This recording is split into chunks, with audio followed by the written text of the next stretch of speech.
La famille, un univers qui est généralement synonyme d'intimité et de confiance, se transforme parfois en lieu où règne l'abus et la violence.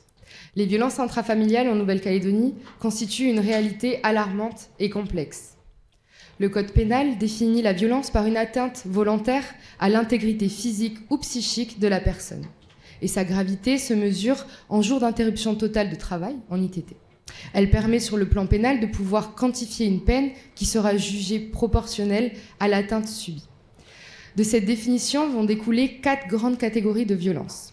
La violence physique, la plus visible, il s'agit de l'usage ou de la menace de l'usage de la force dans le but d'engendrer de la peur, de l'humiliation ou encore des blessures pouvant aller jusqu'à la mort.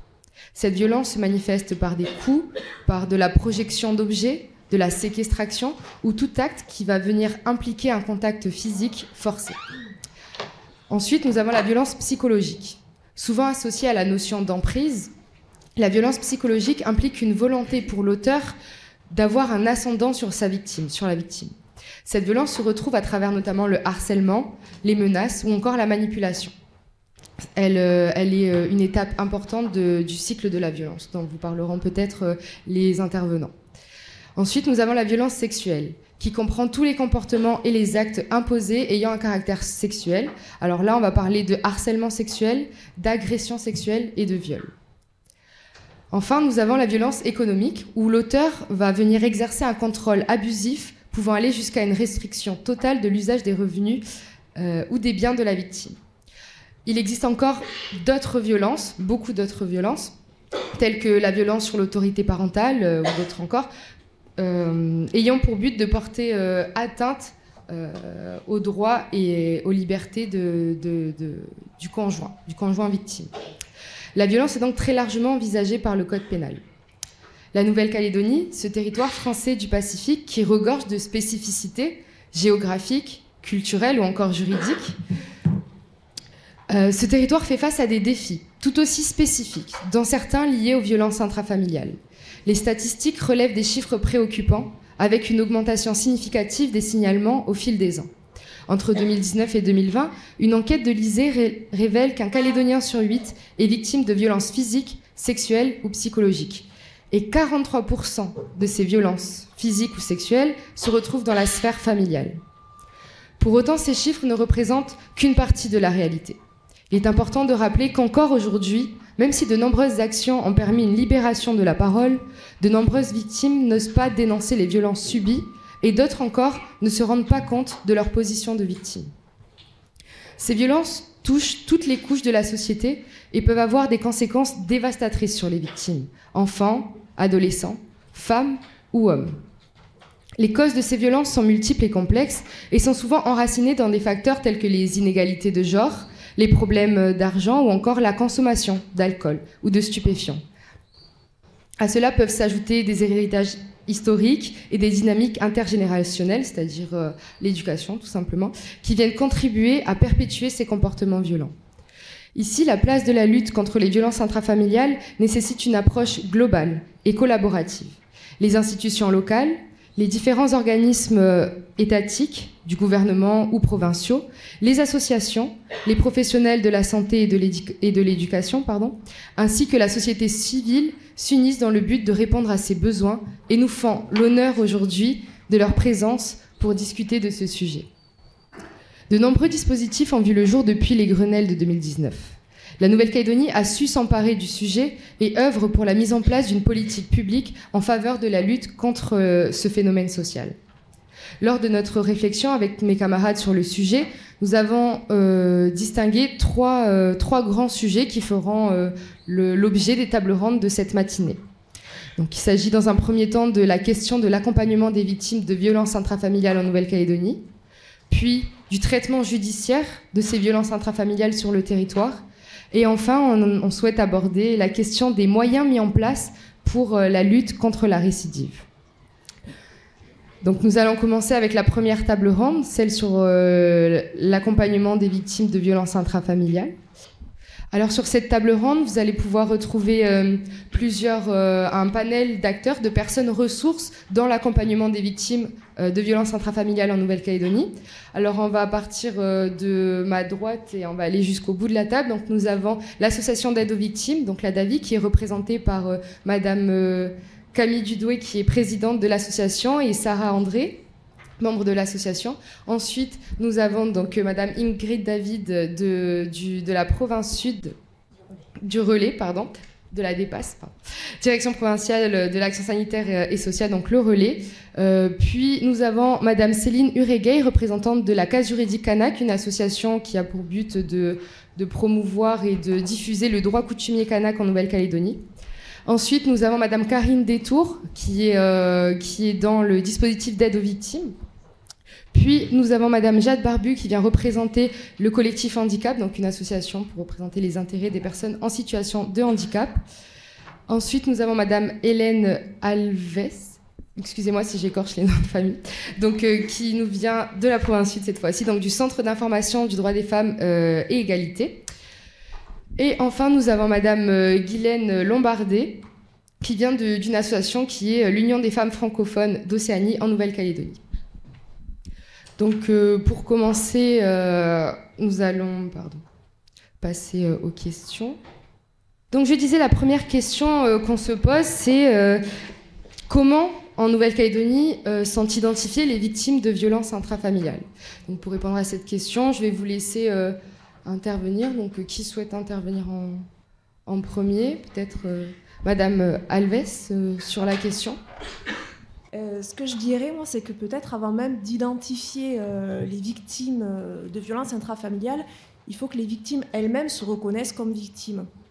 Ce que je veux dire par là, c'est que pour savoir qu'on est victime de violences intrafamiliales, il faut déjà avoir notion que ce qu'on vit n'est pas bienveillant, que ce n'est pas une situation, entre guillemets, qui est normale, et qu'on puisse comprendre qu'il y a des ressources autour de nous qu'on peut solliciter pour sortir de cette situation. Donc avant même d'identifier les victimes, peut-être ce qu'il faudrait penser, c'est comment est-ce que les victimes sont sensibilisées, comment aussi les témoins sont sensibilisés à cette problématique des violences intrafamiliales, quelles actions sont faites pour que les gens puissent avoir conscience de ce que c'est que les différentes violences que Eva a évoquées en début d'intervention. Les violences physiques, certes, mais il y a aussi toutes les violences psychologiques, la violence économique, administrative. Et tout ça, dans les sensibilisations qui sont faites, on se rend bien compte qu'il y a quand même beaucoup de choses qui sont banalisées, suivant le monde dans lequel on a grandi, le monde dans lequel on a évolué, et les modèles qui ont été les nôtres. Il y a beaucoup de choses qui sont banalisées, qui sont intégrées et qui sont reconnues presque comme normales. Donc la première, pour moi, des actions à mettre en place, c'est bien sûr de sensibiliser pour que les gens puissent identifier que peut-être dans leur situation, des choses ne sont pas totalement bienveillantes et qu'ils ont des droits. Puisque si on ne connaît pas ces droits, on ne peut pas savoir que ce qu'on vit n'est pas légal, en fait, et qu'il y a des gens qui peuvent nous aider. Donc pour moi, avant même d'identifier les victimes au niveau institutionnel, ce qui est important, c'est que les victimes et les témoins puissent prendre conscience de ce qui arrive dans certaines situations au sein des familles. Et l'importance pour moi aussi de comment identifier, je vous ai parlé des témoins. Les témoins, ça peut bien sûr être la famille, l'entourage, les amis, qui peuvent être témoins, voir ou sentir qu'il y a quelque chose qui n'est pas bien et aller questionner la personne qui serait potentiellement victime. Mais c'est aussi tous les acteurs de proximité, les enseignants, les gens qui travaillent avec la petite enfance, les infirmiers, les médecins, tous les gens qu'on voit au quotidien, à qui les victimes peuvent éventuellement parler ou laisser des choses s'infiltrer dans le discours et qu'on puisse ainsi saisir quelques détails et identifier les personnes. Voilà pour moi ce qui est, avant même d'identifier et de faire entrer dans les chiffres les violences intrafamiliales, c'est surtout comment on fait en sorte que les gens comprennent que ce qu'ils vivent n'est peut-être pas légal ou en tout cas ne leur fait pas du bien. Voilà.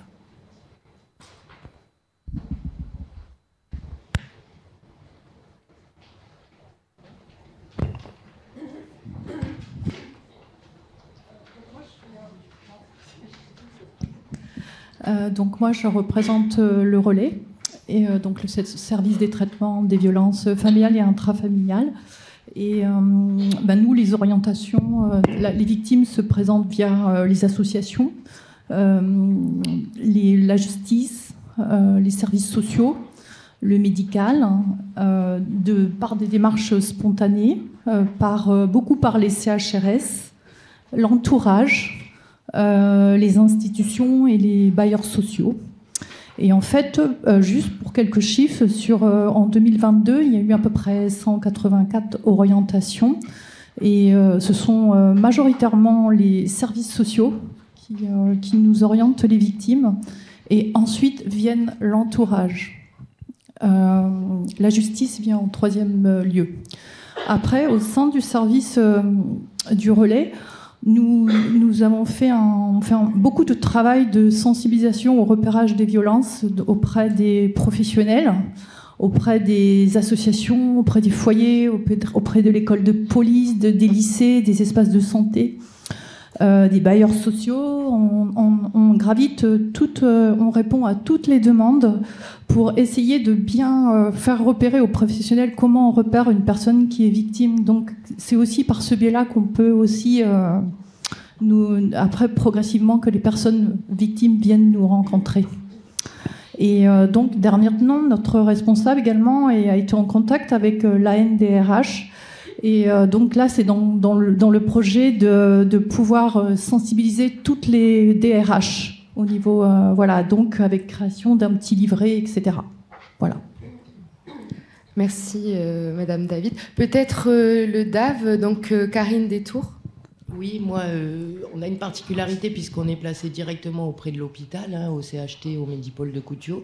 Et donc, c'est vrai que nous, les orientations, ça peut être les intervenants sociaux, que ce soit en gendarmerie ou un petit peu moins la police nationale, plutôt la gendarmerie du fait de notre localisation. C'est aussi le bouche à oreille, qui au départ était de 4% et maintenant monte à 15% quand même. Donc, les gens parlent en Calédonie et quand ils ont été bien reçus à un endroit... ça se communique dans les familles, puisque la violence, elle a aussi une part qui est familiale. On reproduit. Et donc, nous, on travaille beaucoup aussi avec les médecins de l'hôpital. Malheureusement, évidemment, quand on arrive à l'hôpital suite à des violences, c'est qu'on a déjà franchi plusieurs étapes et qu'on n'est déjà plus dans la violence psychologique, qu'on est passé à la violence physique, voire la violence physique très grave, puisqu'il y a quand même des blessures très importantes en Calédonie, au-delà des personnes décédées. Donc voilà, nous, le matin, en général, on a les médecins qui nous appellent et qui nous orientent les patients en nous demandant d'aller dans les chambres pour les rencontrer, si du moins ils sont d'accord, toujours, mais à titre informatif, ils sont toujours d'accord. Après, c'est un petit peu plus délicat parfois pour les démarches. Mais voilà, donc nous, on a cette spécificité hospitalière pure, quoi. Merci. Peut-être Madame Jade Barbu, pour les personnes en situation de handicap, est-ce qu'il y a des particularités ? Merci pour la parole. Donc le collectif Handicap, qui est une association qui a pour objet de défendre les droits des personnes en situation de handicap, organise des permanences d'information au droit à hauteur de 2 matinées par semaine. Et lors de ces points d'information au droit, il nous arrive d'accueillir des personnes en situation de handicap qui sont aussi victimes de violences en situation de handicap. Et lors de nos déplacements aussi en province des îles et aussi en province nord, nous organisons des points d'information délocalisés et il nous arrive aussi d'être confrontés à des personnes qui sont en situation de handicap et victimes de violences. Et donc, c'est un moyen, parmi tant d'autres, d'identifier les victimes. Et lorsque nous avons leur témoignage, nous les redirigeons vers des structures comme le DAV ou encore l'ADAVI pour qu'ils soient accompagnés des juristes. Et donc, c'est un moyen pour identifier les victimes en situation de handicap. Pour autant, nous aimerions mettre en place, si possible, un recensement au niveau territorial des victimes. C'est-à-dire que lorsqu'une personne dépose plainte, je propose qu'il y ait des questions sur la situation de handicap des personnes qui viennent déposer plainte. Ce serait piste de réflexion pour pouvoir mieux évaluer le nombre de personnes victimes de violences intrafamiliales en Nouvelle-Calédonie. Merci Madame Barbu. Peut-être Madame Céline Uregueil de la Case Juridique ANAC. Bonjour. Alors, pour l'association Case Juridique ANAC, nous tenons des permanences juridiques au sein de la province sud, au Centre d'information droits des femmes et égalité, des permanences gratuites, et c'est par ce biais qu'on rencontre des femmes victimes de violences. Alors souvent, c'est la plupart du temps, on va dire 40 à 50% des personnes sont orientées par les assistantes sociales, le relais ou les hébergements d'urgence. Après, on a une partie aussi, une bonne partie des personnes qui viennent tout simplement au CDFE pour une autre question ou simplement une première écoute et qui en interne est réorientée vers la CJK pour les questions de droit coutumier, de dissolution de mariage coutumier, adoption coutumière, toutes ces questions qui concernent le droit coutumier.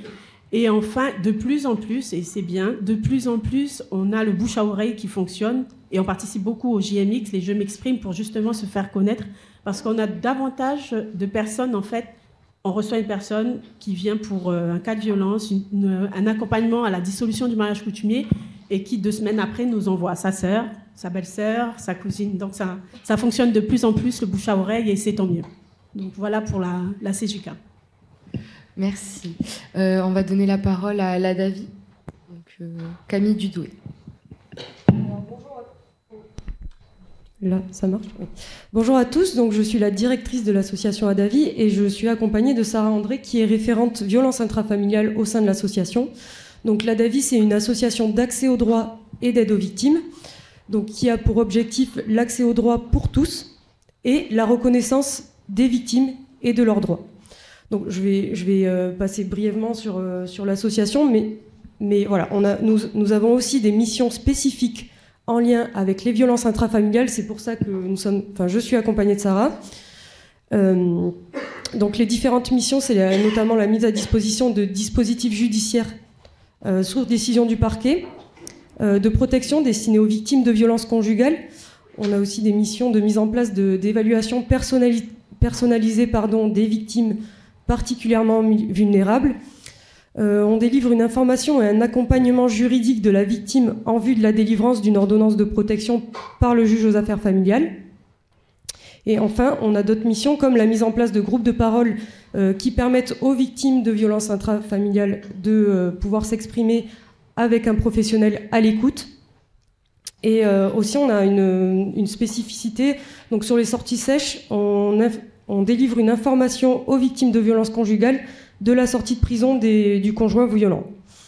Voilà. Donc je rejoins un petit peu Hélène sur le fait de dire qu'il est difficile d'identifier en tant que telle une victime.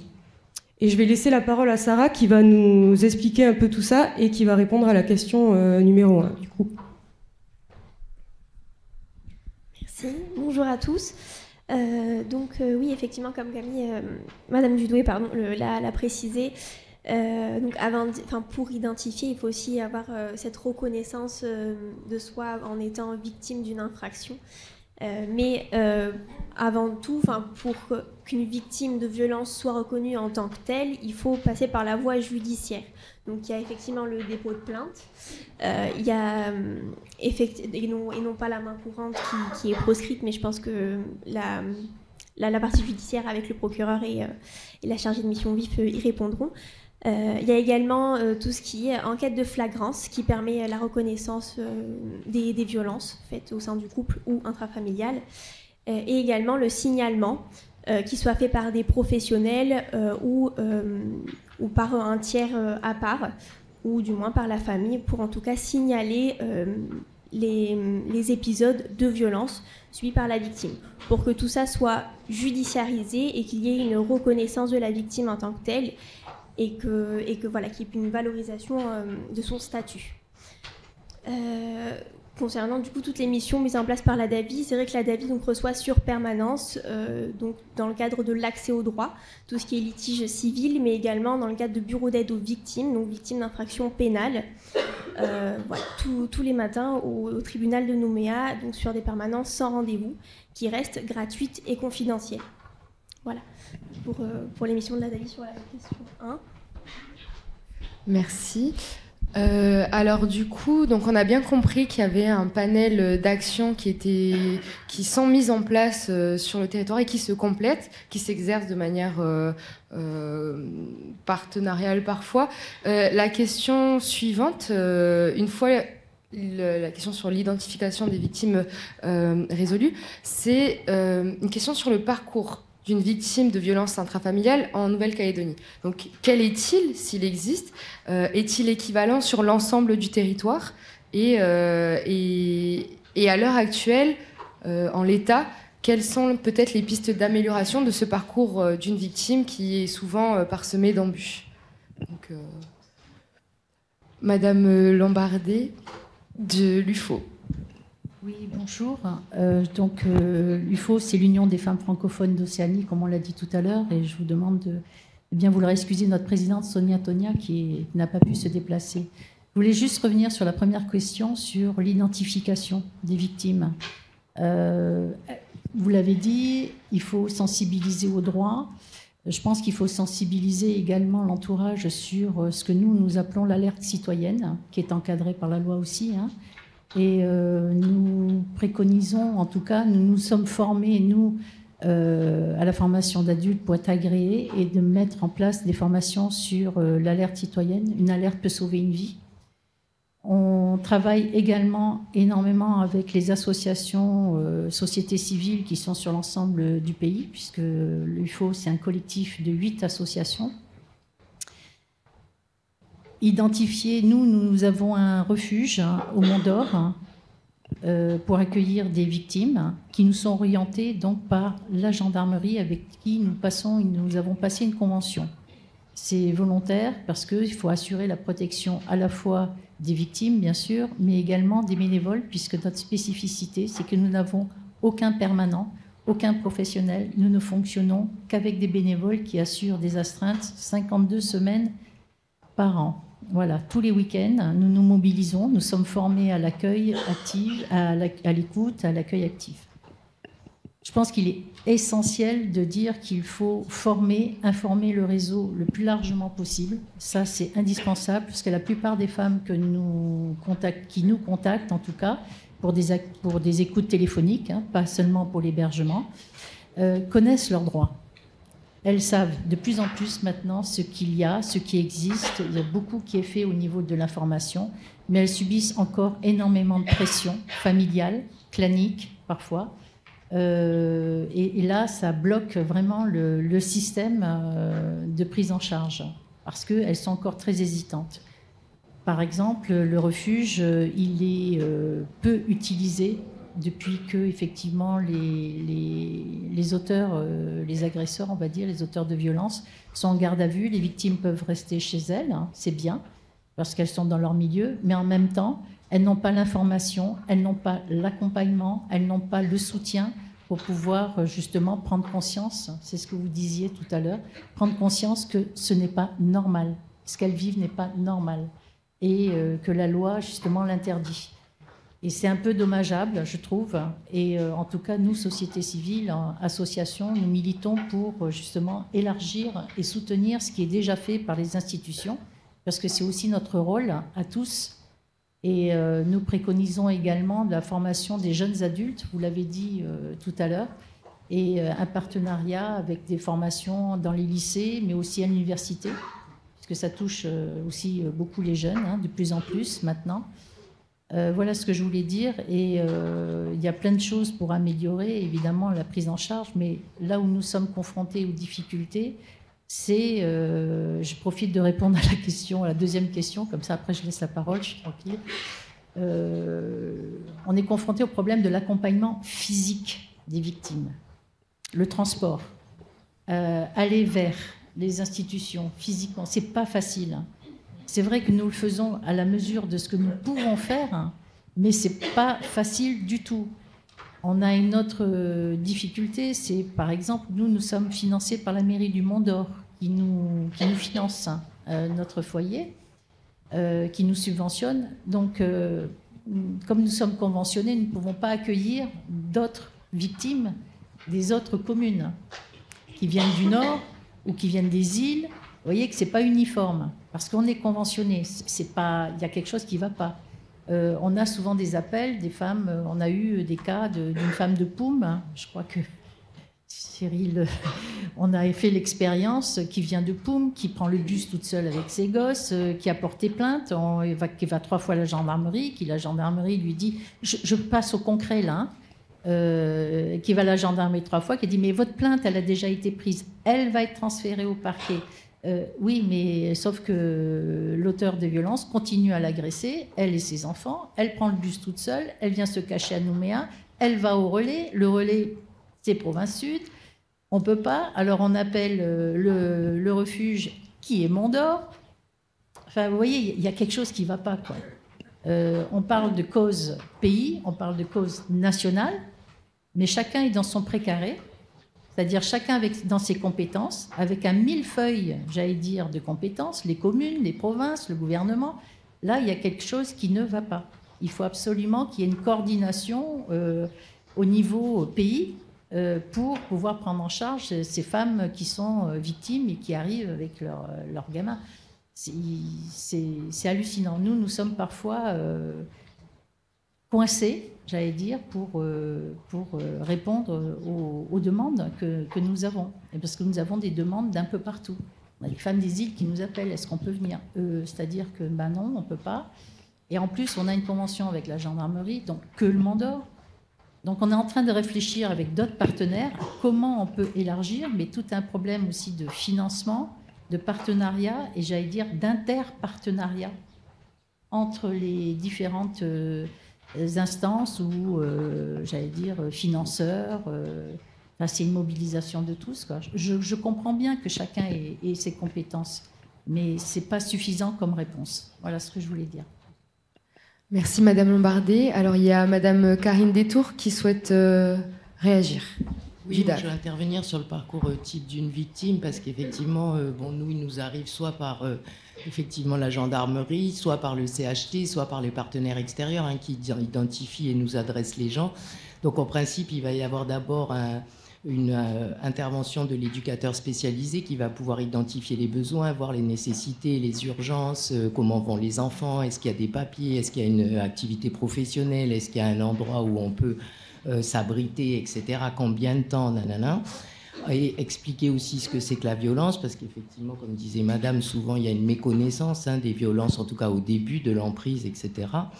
Et ensuite, il va y avoir soit un hébergement dans les familles, soit un hébergement dans les dispositifs d'urgence. Alors ces dernières années, les dispositifs d'urgence, ils ont fleuri, que ce soit le refuge, le CHU des Manguiers à Ducos, ou les appartements relais qui, eux, sont pas d'urgence, sont plutôt du long terme. Moi, ce que je déplore, c'est qu'il n'y a pas de long terme, en fait, à part les appartements relais, mais voilà, 6 pour toute la province sud, c'est quand même très limité. Et pour l'instant, moi, depuis 2 ans, j'ai jamais pu placer personne, parce qu'il faut quand même un peu de revenus. Et la difficulté, c'est que nous, notre population, elle ne travaille pas en fait. Ce sont des gens qui sont très désinsérés, qui sont dans les squats de la banlieue de Nouméa ou dans les tribus qui font des allers-retours, qui n'ont plus de papier d'identité, qui n'ont aucune formation scolaire, qui ont déjà 1, 2 ou 3 enfants à 25 ans. Et voilà, donc là, c'est la misère aussi bien, je vais dire, au niveau de la nourriture que de l'éducatif, que du toit, etc. Et là, on se retrouve confronté à une difficulté, c'est que les dispositifs d'urgence, ça reste de l'urgence. Au bout de 15 jours, d'un mois, de 3 mois, les gens doivent repartir d'où ils viennent. Donc là, on se retrouve dans comment dire, on est arrêté en fait, et parfois ils retournent de là où ils viennent parce que c'est difficile de trouver sur du long terme, et là il faut du 2-3 ans, quoi. Et c'est effectivement très long d'accompagner ces gens pendant ces durées-là. Ça, c'est pour la province sud. La province nord, il y a aussi de l'urgence, donc ça c'est bien, que ce soit par les familles d'accueil des SOS Écoute ou par le Cœur de Veau, là. Mais c'est pareil, il n'y a pas de long terme. Donc moi, j'ai régulièrement aussi des gens qui m'appellent, des femmes qui me disent, voilà, moi j'ai 4 enfants, je veux partir de là où je suis, je veux venir dans le sud. Et moi, j'ai pas aucun. Et là, même en urgence, c'est très compliqué parce qu'au-delà de 2 enfants, 3 enfants, sinon c'est un garçon, pas de garçon, etc., on n'a pas de place, en fait, pour les grandes familles. Donc voilà, c'est pas facile. Et je rejoins aussi sur le transport parce que le CHU des Manguiers, c'est très bien. C'est un dispositif qui fonctionne, qui est très adapté. Seulement, pour aller au CHU des Manguiers, je ne sais pas si vous savez où c'est, mais c'est au fin fond de Ducos, complètement au bout de la rue Raoul Follereau, avec au moins 10 minutes de marche, avec une côte comme ça. Bon, ben, quand on a 3 ou 4 enfants, c'est quand même délicat, quoi. Et il n'y a personne pour les amener avec leurs affaires sur place. Donc, bon, moi, pour ce qui me concerne, je le fais parfois, mais je ne peux pas le faire tout le temps non plus, hein. Mais voilà, c'est sûr qu'en termes de transport, je trouve que ce qu'a fait SOS Écoute, là, de mettre en place des transporteurs dans le Nord, c'est très très bien. Il faut absolument qu'en province Sud, on puisse avoir un transporteur qui fasse au moins les transports sur le CHU. On sait que c'est de l'urgence. Et voilà. Et l'autre difficulté quand même, bah, c'est que ces dames, souvent, parce que majoritairement ce sont des femmes, même s'il n'y a pas que ça, hein, notamment dans la violence intrafamiliale où il y a aussi des hommes, beaucoup d'hommes. Mais la difficulté, c'est que souvent, elles partent sans rien. Et là, il n'y a personne pour les accompagner, chercher leurs affaires chez eux, hein, ni la police, ni la gendarmerie. Donc ça, c'est quand même aussi très compliqué, parce que partir sans ses affaires personnelles, etc., quand il y a des enfants, c'est quand même difficile, hein, de tout racheter, surtout qu'il n'y a pas souvent de fonds. Donc là aussi, il faudrait penser quand même à un accompagnement de la victime pour aller récupérer ses affaires personnelles, au moins, pendant la garde à vue. Parfois, ça peut se faire, mais c'est quand même relativement rare. Donc je pense que sur le transport, l'hébergement à long terme pour l'insertion pour une partie de la population, pas tout le monde non plus, on a beaucoup de gens qui travaillent, mais quand même, voilà, ce sont les 3 points à améliorer dans les années à venir, à mon avis. Merci. Merci Madame Détour. Alors on va avoir l'intervention de Jade Barbu dans un premier temps, puis suivie par l'intervention de Madame Ingrid David. Donc, en ce qui concerne le parcours des victimes en situation de handicap, donc, dans un premier temps, nous les réorienter vers des structures juridiques, mais nous les invitons aussi à déposer plainte, parce que les personnes en situation de handicap ont aussi le droit de déposer plainte, avec ou sans rendez-vous, et donc d'aller en gendarmerie, dans les commissariats. Elles peuvent également être reçues par des intervenants sociaux. Et les personnes sous tutelle et curatelle ont aussi le droit de déposer plainte sans être accompagnées. Et je pense que ce point a été soulevé tout à l'heure, mais il est aussi important de rappeler que toute personne a le droit de déposer plainte. Et je pense qu'il faut aussi mettre en place plus de communication ciblée vers les personnes en situation de handicap qui ne sont pas toujours au fait des droits auxquels elles ont droit en tant que citoyens. Et je voulais aussi préciser que les personnes en situation de handicap avaient aussi la possibilité d'être accompagnées par un interprète en langue des signes française lors du dépôt de plainte. Malheureusement, en Nouvelle-Calédonie, nous n'avons pas d'interprète. Donc, éventuellement réfléchir à une formation d'interprète en langue des signes française pour toutes les personnes qui sont... Pardon ? Il y en a un ? Ah, vous m'en prenez une bonne nouvelle. Ah, Léo est parti. Donc, suite au départ de Léo, il n'y a plus d'interprète en langue des signes française en Nouvelle-Calédonie. Nous avons, grâce à l'Association pour la surdité, quelques codeurs qui peuvent coder. Pour autant, nous n'avons plus d'interprètes, ce qui pose une grosse problématique pour l'accueil des personnes en situation de handicap qui sont malentendantes ou sourdes et muettes. En termes d'hébergement, donc suite au dépôt de plainte, Karine Détour parlait de l'hébergement à court terme et long terme. Une problématique secondaire impliquée pour les personnes en situation de handicap qui n'ont pas nécessairement d'hébergement adapté à leur situation de handicap. Une personne qui va être, par exemple, prise en place par le système des familles d'accueil, ce n'est pas dit que les familles d'accueil aient un environnement, un hébergement adapté à leur situation de handicap. Et ce n'est pas uniquement handicap moteur, c'est aussi le handicap visuel, par exemple, ou psychiatrique, effectivement, ou tout type de handicap ont besoin d'avoir des aménagements dans l'environnement. Donc... Moi, je rejoins Jade, hein, effectivement, sur les personnes en situation de handicap. Moi, j'ai beaucoup de gens en situation de handicap psychiatrique, quoi. Et là, c'est carrément impossible de les aider, en réalité, parce qu'il n'y a aucune structure qui les héberge. Il y a de moins en moins de places au CHS, il y a de moins en moins de psychiatres. Donc là, ça devient vraiment complexe, hein, surtout que ces gens-là, quand ils ne sont pas pris en charge, ben, ils ont des comportements violents ou ils sont victimes très fortement de comportements violents. Donc c'est vrai que, notamment sur tout ce qui est handicap...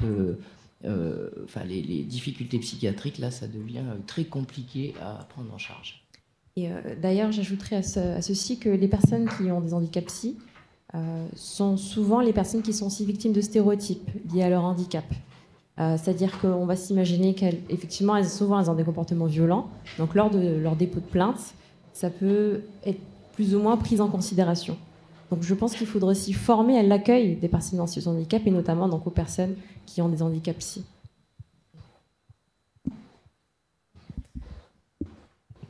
Merci. Du coup, Madame Ingrid David de la DEPAS, le relais.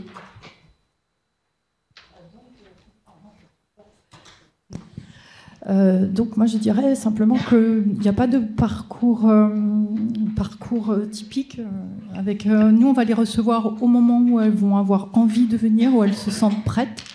On peut avoir 3 rendez-vous avec l'assistante sociale, elles ne vont pas venir, et le 3e elles décident de venir. On va les recevoir, on va vraiment par contre être vraiment prête à les recevoir au moment où elles sont là, c'est-à-dire qu'en fait du lundi au vendredi il y aura toujours un travailleur social de 7h30 à 16h, ou même s'il faut rallonger, on peut être élastique, mais on va toujours essayer de favoriser ce primo-accueil, dont on sait que ce premier accueil il sera hyper important au moment où elle va venir. On va essayer de la mettre en confiance, en fonction de son témoignage, de l'aider à mettre des mots sur les formes de violence, sur les degrés de gravité, qui va lui permettre de prendre conscience aussi de son état de victime. On va essayer aussi de travailler aussi également sur lui montrer où elle se situe dans ce cycle. Et bien sûr, on se rend compte que souvent, elles viennent, ces personnes, au moment où elles sont dans une phase de tension ou d'agression. Une fois qu'elles retournent dans cette phase de lune de miel, on peut ne plus les voir. Donc en fait, on va vraiment s'adapter à leur aller et retour. Nous, on aimerait bien sûr, on voit le chemin, on leur propose toutes les aides, mais on sait que elles vont venir et avancer en fonction de leur réflexion et de leur maturation. Voilà, ça c'est important, mais par contre, le premier accueil, on y veille et on est présent. Et en fait, souvent, les personnes vont venir vraiment quand elles ont envie d'adhérer. Elles se sentent prêtes à venir. Merci. Peut-être une intervention de la Davy, donc Sarah André. Alors oui, je rebondis également sur le parcours type. Effectivement, il n'existe pas de parcours type d'une victime. Nous, en tout cas, au sein de notre association, il peut être divers. Donc une victime peut nous contacter, nous saisir à n'importe quel moment de la procédure, avant, pendant ou après. L'accueil se fait par un primo-accueil avec notre accueillante et tous les juristes qui sont formés à l'écoute bienveillante, à l'écoute bienveillante et attentive. Et donc le juriste va faire toute cette information juridique et au-delà va faire un suivi derrière et va même pouvoir proposer un suivi psychologique avec notre... Pardon, excusez-moi vraiment.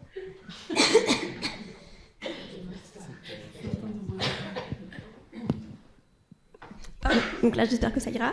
Avec notre psychologue clinicienne spécialisée en victimologie, qui donc assure, comme le disait Camille, un suivi psychologique, mais également des EVVI, des évaluations psy individuelles qui sont accordées par le procureur, afin de pouvoir sensibiliser sur la vulnérabilité de la victime au sein de la procédure. Donc à la Davy, on aime avoir un petit schéma, bien sûr, qui se complète avec ce maillage partenarial qu'on entretient et qui est essentiel, bien sûr, pour que la victime ait une prise en charge du moins complète, ou qu'elle essaye d'en avoir un. Donc le premier, c'est parler et être écouté. Donc comme je dis, le juriste est formé à ça, au-delà de sa qualité et de sa formation de juriste. La deuxième, c'est se mettre en sécurité. Donc ça va se faire par la mise en place soit de dispositifs de protection judiciaire mis en place avec le parquet de Nouméa, ou soit de dispositifs de protection au civil, là avec des ordonnances de protection. Et bien sûr cette transmission, les signalements qu'on peut faire parfois au parquet ou aux forces de l'ordre lorsqu'il y a des dossiers très sensibles. Pareil, préparer le temps pénal. Le juriste est là pour j'allais dire inciter, mais pas du tout, pour informer, pour orienter au mieux la victime dans ses démarches, qu'elle ait un panel d'informations la plus globale et complète possible, qu'elle puisse être actrice de ses démarches juridiques. Après le temps pénal et l'audience vient souvent l'indemnisation. la reconnaissance en tant que victime. Et donc là, le juriste va également assurer le suivi du justiciable ou de la victime. Et bien sûr, il y a la partie souvent se reconstruire qui vient après toutes ces procédures, qui bien sûr peut être assurée par notre psychologue ou par les groupes de parole qui sont animés par un professionnel, voilà, 1 fois ou 2 fois par mois si je ne me trompe pas. Et donc 2 fois par mois. Et bien évidemment, cette réorientation partenariale qui reste encore une fois essentielle. Merci. On a une réaction de Madame Lombardé, suivie d'une réaction de Madame Hélène Alves.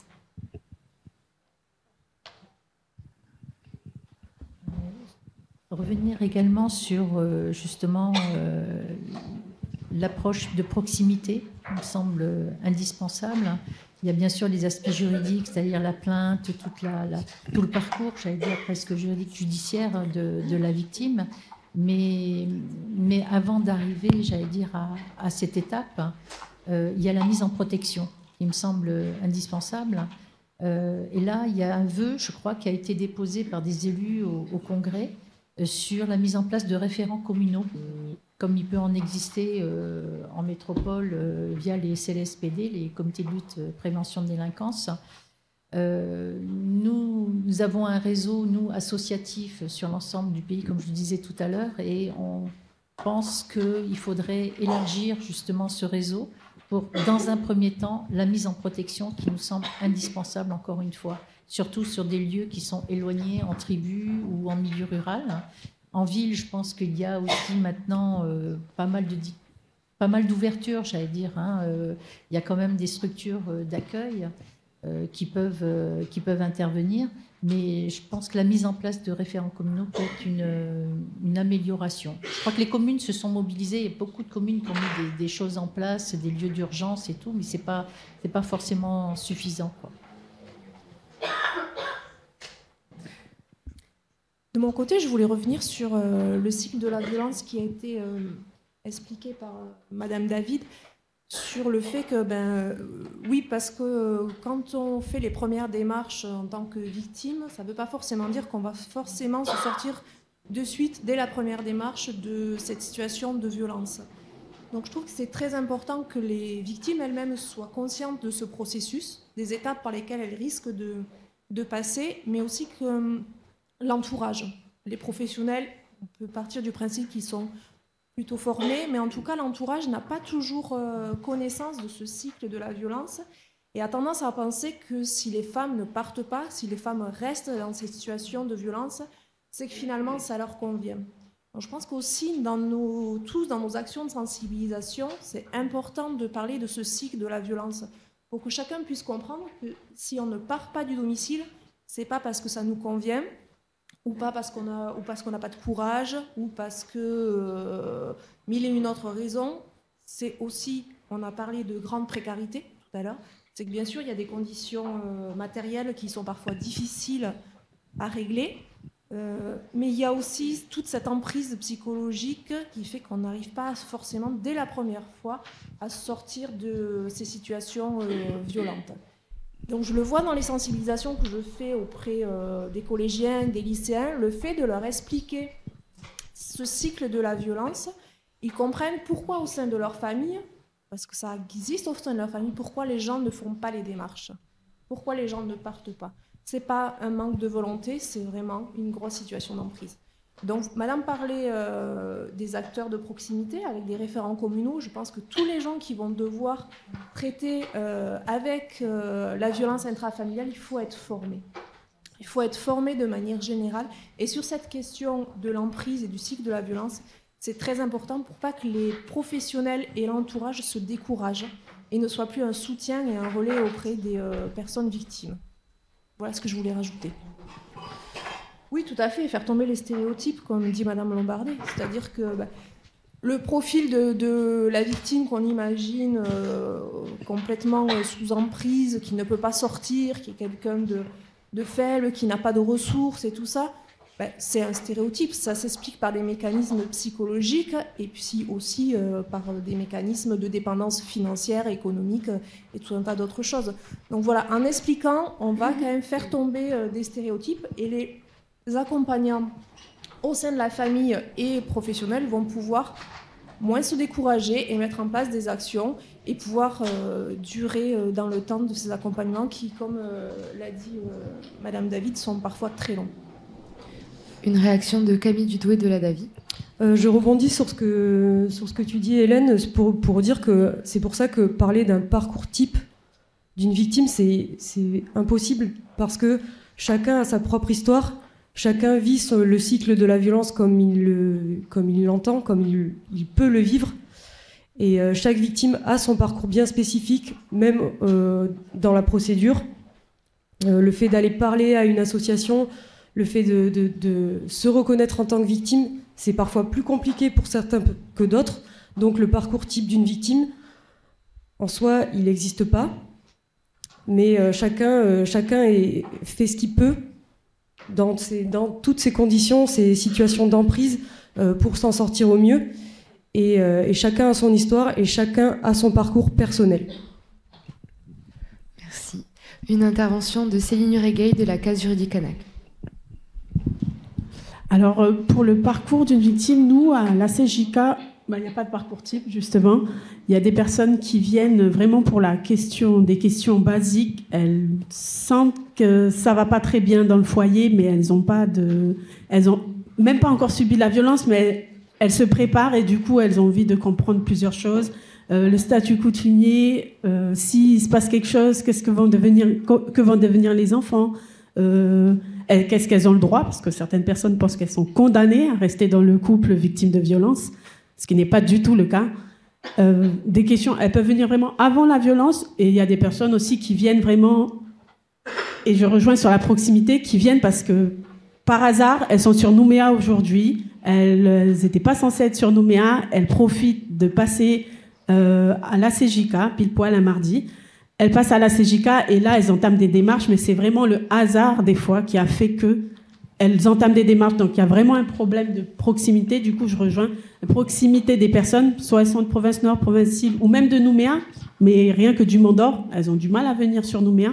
Donc, il n'y a pas de profil type, ni de parcours type. Ça peut être à tout moment. Des personnes qui ont aussi très bien réfléchi. Elles arrivent, elles disent « Je sais ce que je veux juste que vous m'accompagniez à dissoudre le mariage. » Ou je veux juste demander, je veux juste qu'on m'accompagne sur des procédures judiciaires pour les pensions alimentaires. Ça ne se dit pas vraiment comme ça, mais un accompagnement financier, je veux contraindre mon mari à m'accompagner. Ça suffit de violence. Donc en fait, il n'y a pas... Chaque personne en plus est différente, chaque femme est différente pour avoir ce déclic. Et certaines personnes, elles peuvent attendre, on en voit, qui ont attendu énormément longtemps, des années, des violences, mais de sacrées violences en fait, et elles arrivent, on se demande justement, mais pourquoi vous venez que maintenant justement? Pourquoi c'est que maintenant, après tant d'années, après 15 ans, pourquoi vous venez maintenant? Alors souvent, il y a le déclic du mari qui part, qui a une relation extra-conjugale, c'est un déclic parce qu'elles se sentent encore plus pas respectées. Mais souvent, c'est, je savais pas à qui m'adresser. En fait, je sors quasiment jamais.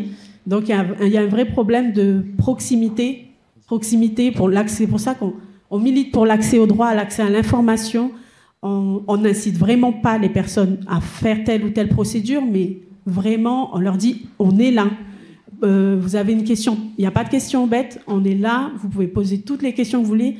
Il y a certaines personnes qui viennent simplement pour savoir de quel statut elles sont. Elles ne savent même pas si elles sont de statut civil, de droit commun ou de statut coutumier. Donc il n'y a pas de question bête et il ne faut pas hésiter. Mais vraiment, je pense qu'il faut développer cette proximité en fait.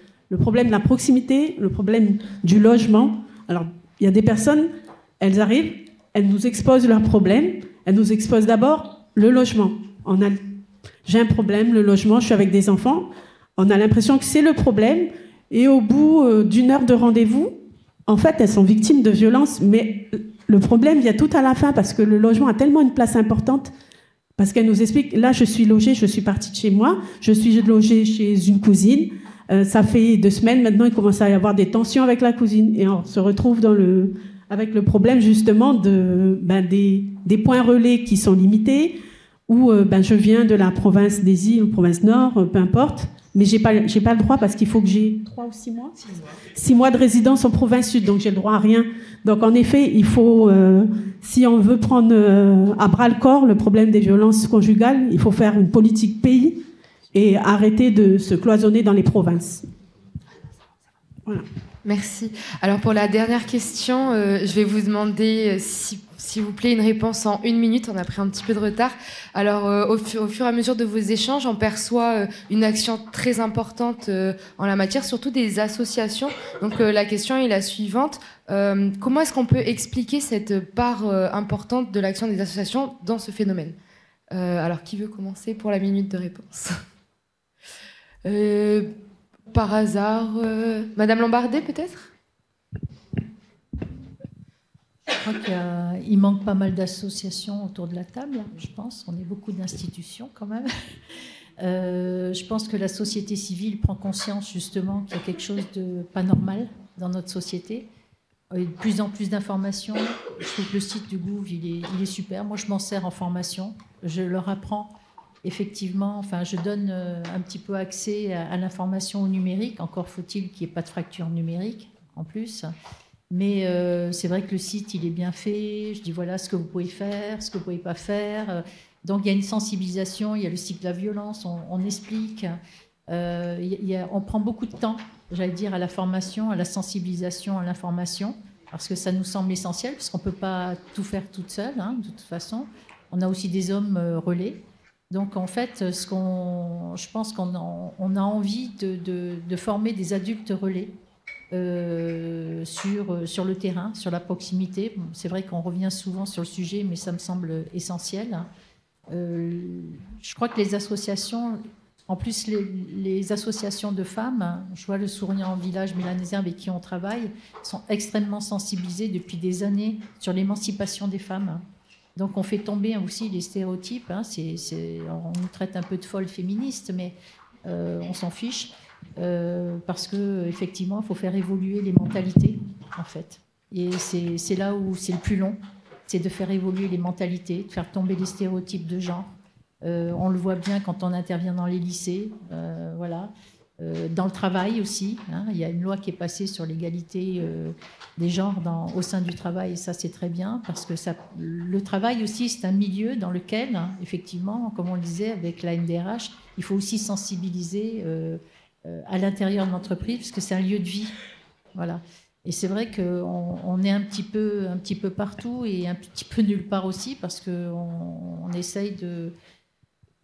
on essaye de sensibiliser aussi d'autres associations. Pareil, je vois des associations comme le Foyer Béthanie, c'est une association et qui milite depuis au moins 50 ans sur l'hébergement des femmes. C'est vrai qu'elles vivent des choses incroyables. Il y a les Manguiers, enfin, il y a énormément d'associations qui sont des associations support, souvent, qui viennent compléter l'action des pouvoirs publics.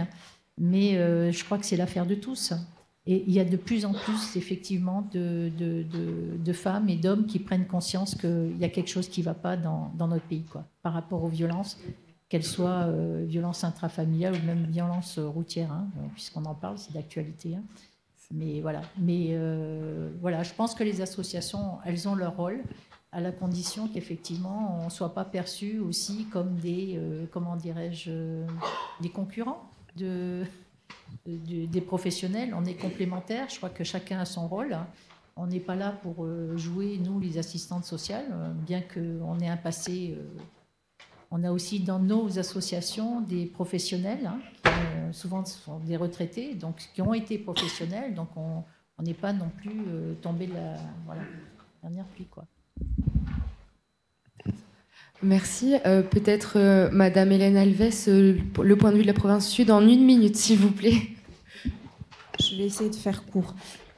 Pour répondre à Madame Lombardet, je pense qu'en effet, il n'y a pas du tout de concurrence entre les institutions, les professionnels des institutions et les associations, bien au contraire. C'est-à-dire que l'un ne fonctionne pas sans l'autre. Les projets institutionnels, les projets notamment de la province sud, s'appuient énormément sur l'action des associations de terrain qui, on en a parlé tout au long de cette table ronde, qui sont des acteurs de proximité. C'est ce qui est nécessaire sur le terrain, d'avoir des gens qui sont identifiés, qui sont au plus proches des victimes. Et c'est vraiment le rôle des associations, d'être là, des acteurs de terrain. Et la province, on est là aussi pour soutenir ces associations via des subventions, via les appels à projets, via tout un tas d'actions. Donc l'action est totalement complémentaire et je pense que les uns ne fonctionnent pas sans les autres. Et que surtout dans l'intérêt des victimes de violences intrafamiliales, il faut que le maillage il soit le plus étendu possible sur le territoire. Qu'on soit professionnel d'une institution ou qu'on soit bénévole dans une association ou même salarié d'une association, on est tous complémentaires. J'en ai fini. J'espère ne pas avoir dépassé 1 minute. Merci. Madame Ingrid David souhaite intervenir. Peut-être le mot de la fin. Vous pourrez intervenir après pendant l'échange. Si dans le public aussi vous avez des questions, je vous invite à les noter. Il y a un moment d'échange juste après. On pourra reprendre le sujet. Donc, Madame Ingrid David pour le mot de la fin de la table ronde numéro 1. C'est pas un mot de la fin, mais j'aimerais bien vous remontrer ce signe. Est-ce qu'il vous parle aujourd'hui, ce signe ? Qui en fait signifie je suis victime, je suis en détresse, j'ai besoin d'aide et j'ai pas les mots, je peux pas parler. Donc voilà, maintenant vous êtes aussi sensibilisés. Je pense que chacun d'entre nous, on peut donner notre aide et notre coup de main, qu'on soit professionnel, privé, particulier, parce qu'on a peur encore de dénoncer les violences. Voilà, merci. Merci à toutes et à tous pour cette table ronde numéro 1. On va passer à la numéro 2.